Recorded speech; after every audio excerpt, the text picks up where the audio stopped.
So all the design came from imagination of human beings. So the building looked like organic life. We are attracted as human beings by great design. People are proud to live in a building that makes an architectural statement. An architect is an artist. I think people enjoy the work of artists. It's pretty obvious that people are into design. Good design not only sells, but it sells at a premium in the marketplace.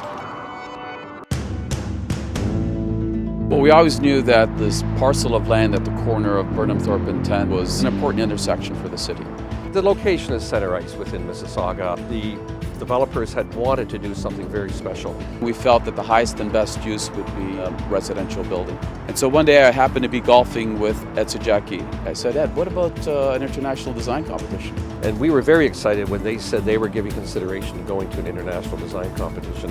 My staff fully embraced this idea. I was excited about it. The staff was excited about it when we heard what Fernbrook and Citizen were going to do with an international contest. It was an idea that took on a life of its own. None of us could have anticipated the response that it would receive, not only from the city of Mississauga, but globally. Something new in architecture. In Mississauga. Il condominio dovrebbe diventare il simbolo. 通过这幅图想象一下，我们今天请到的。I like the Absolute for a couple of reasons. First of all, I like the way they did it. The fact that there was a competition. I've never heard of such a thing. No one believed that a private sector company would ever do that, expose themselves in such a fashion. Not only did it bring this cross-section of designs from all over the world, it brought attention to the project on a global scale. And it wasn't long before we received well in excess of 600 registrations. And from there, we received 92 submissions. We never expected to have such a result. We were overwhelmed. And then it was left up to the jury to decide who the finalists were. There was ultimately 6 that were shortlisted.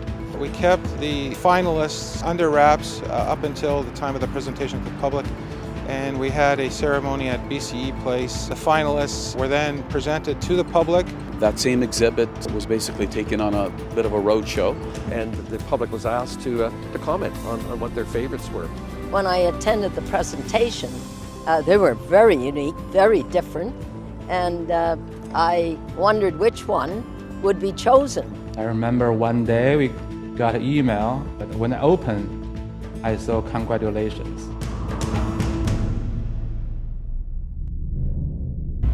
Mississauga has ambition to build a future. So I think the question is, what's the future city look like? In the high-density urban context, we should introduce nature.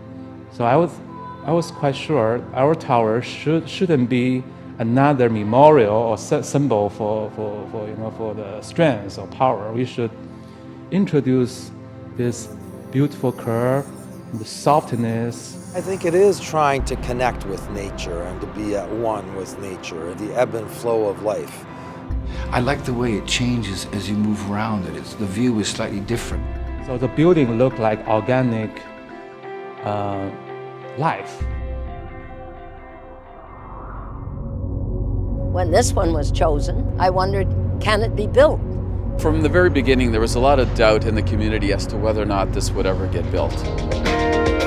I was extremely confident with our partners at Citizen and our construction crew at Dominus, and the consultants that we hired were number one. But it was also important to have a local architect, and so we ended up pairing Yang Tsong Ma with a local firm. Transfer into the lobby. It was my task to kind of bring it into the real world and to figure out, in conjunction with the structural engineer, how we're going to make it stand up. In order to eliminate thermal grip, to isolate the balcony.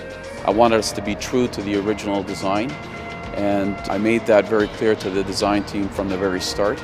Consultants are an integral part of any project, but on this one in particular, because it was such a complicated building, there were daily meetings. So we now had this great design, but we needed to sell the units. The marketing team that we had assembled created the interest among the buyers. Mississauga had not seen something like this before, and they were ready for it. I mean, it was a mad rush. I need to buy a unit in this building. I mingled with the crowd prior to us opening the doors, and I've never felt that kind of buzz. On the first weekend that we opened the sales office, we pretty much sold out the building. And so at that point, we decided that we were going to move quickly forward with the design of the next phase. And we sold that out in a matter of a couple of days as well. Usually we spend 3 to 4 months before we start digging. I think we spent close to a year before we started digging with this project. Obviously, structurally, that was the biggest challenge. Every floor was different. Each level, every level, starting from ground floor to the 56th floor, basically it was building a floor-by-floor project, starting right from scratch, and every floor was always unique.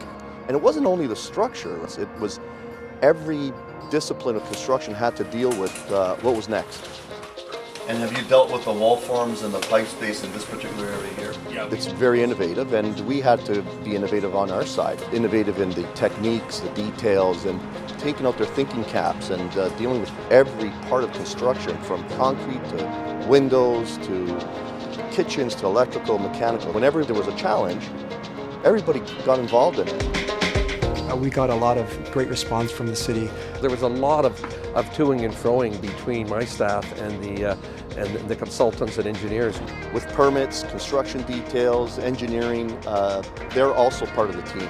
In hindsight, without that involvement and without that interest, again, projects like this won't happen. Everyone worked together to make the building happen. It very much is true to the architectural intent that Yan Song Ma had when he first made his submission. Many people thought we would fail, but here it is. In your career, you only get, I think, probably only one time in your lifetime that you're going to build something like this, and it was something that we wanted to all do.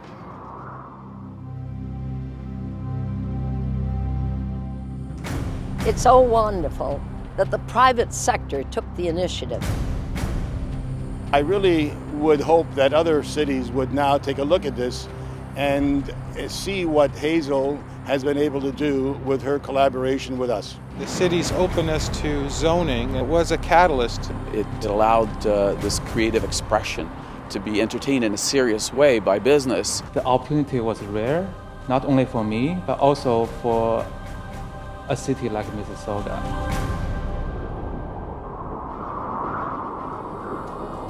Modern architecture goes, one of the finest buildings in the world. I mean, and it's being acknowledged that way. These buildings are helping to shape that image for Canada.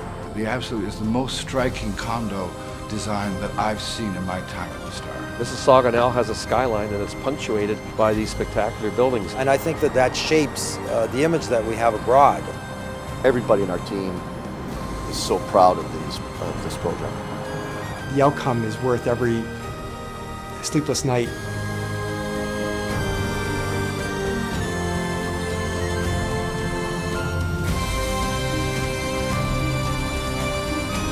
We're hoping the building also can be a symbol for a future city.